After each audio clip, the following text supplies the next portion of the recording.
Welcome back to my new video. This video, we are going to use the OpenAI DALL.E 3 to generate images. So this is almost like stable diffusion version of API, OpenAI. Okay, so I'm going to create a new file. And I'm going to call it GPT DALL.E 3 -YT. Okay.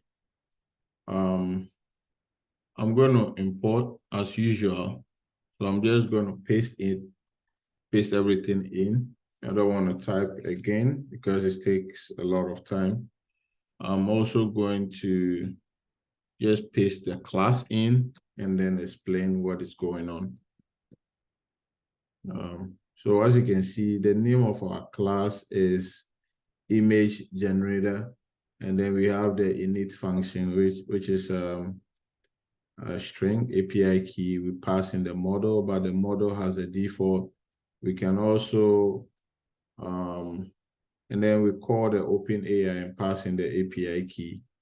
That is going to create a client for us, and then we set the model. Okay, so we can also check if model is not none. We can also check this. If it's none, let's say it's none, we can raise value error. Model is empty, something like that. You can also check if API key is none.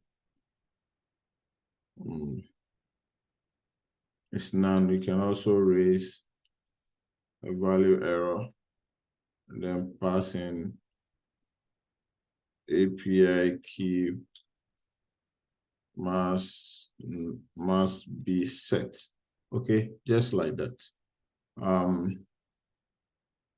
Yeah, so I think that is it. And then here we are creating a function called generate image and passing in the prompt, the size of the image you want to create, and then the quality.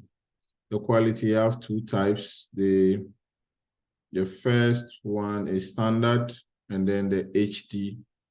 And also we have the DALL.E 2 and then the DALL.E 3. So we are using the higher version of the model. And then you can also see the different sizes of the images you can create. I'm creating 10 by 24. The larger you go, you get charged for the pixels. Okay, and then the style. You have two types, the vivid and then the natural. Okay. So it must be one of them. And I think the default, let me see the default.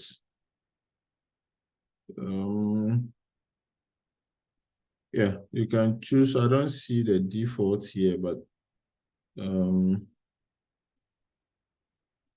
it's only supported for DALL.E 3. Okay.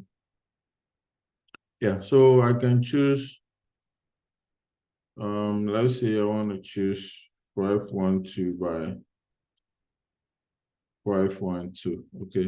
And then the N is the number of images you want to generate. And the DALL.E 3 only support N is equal to 1, which is the number of images. Okay. So now we just pass in our model the prompt, the size, which is already set as a default, and then the quality is standard, and then the number of images is 1. And then we create a response object and then extract the URL from the response object. Okay, so once we do this, the next thing we want to do is to define the main function, which I'm going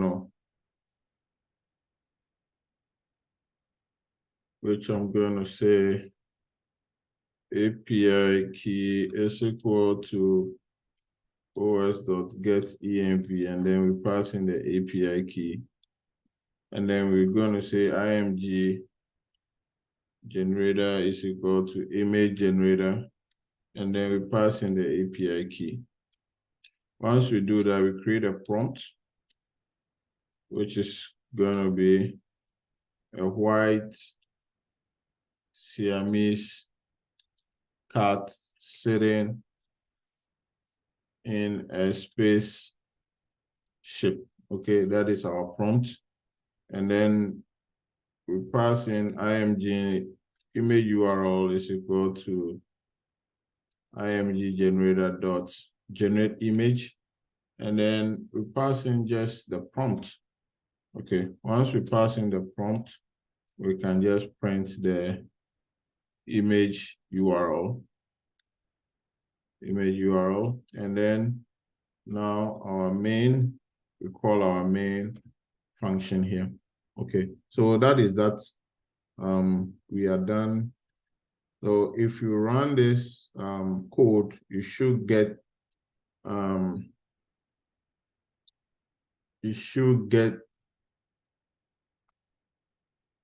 a URL. Okay, so once you get a URL, you can click on it, and then it takes you to the image. Okay, because I don't want to incur extra cost, I'll leave that exercise for you. Let me know in the comment section if the code works for you. It should work. I did it a few moments ago. So I'm just going to open the space.png. So if you run it, you should be expecting something like this. You can also pass in your own prompt, and whatever it generates, you can share with us. But yeah, the code should work, and it should generate a URL in the console for you. And then once you click on it, it takes you to the image that is being generated. And then you can save. You can actually save these URLs or the other information about this URL inside a database or whatever you want to save all this information, or inside your application, you can do so. So that is that. Thanks for watching. I'll see you in the next one.